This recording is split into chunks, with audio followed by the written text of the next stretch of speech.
चंदा बटोरे के लाइल बानी बाबा विश्वकर्मा आइल बगाओ से धोइले हथौड़ी धोइले पूजा करिले बाओ से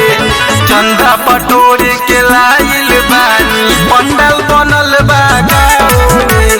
चंदा बटोरे के लाइल बानी बाबा विश्वकर्मा आइल बगाओ चंदा बटोरे के लाइल बानी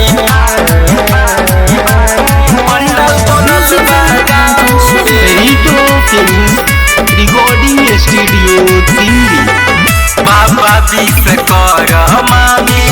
बात कुछ खास बा जे भी काम करे इनका जिंदगी झकास बा की झकास बा बाबा विश्वकर्मा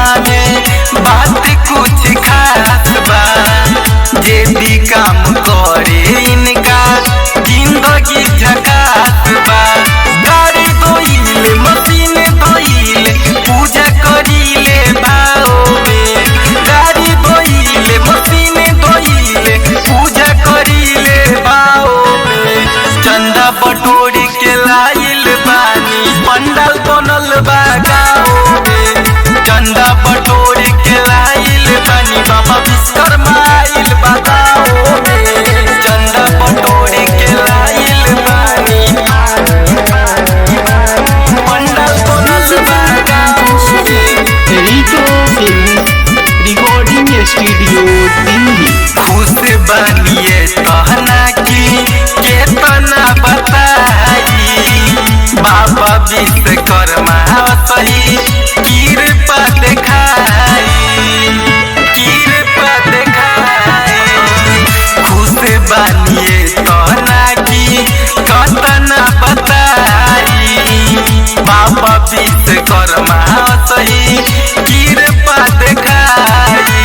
लिखले बाबरन बाबा के गीतिया गावे अरुण भाओ लिखले बाबरन बाबा के गीतिया गावे अरुण भाओ चंदा बटोरे के लाइल बानी पंडाल बनल बा गाओ चंदा बटोरे के लाइल बानी बाबा विश्वकर्मा आइल बगाओ रितो फिल्म्स रिकॉर्डिंग स्टूडियो दिल्ली।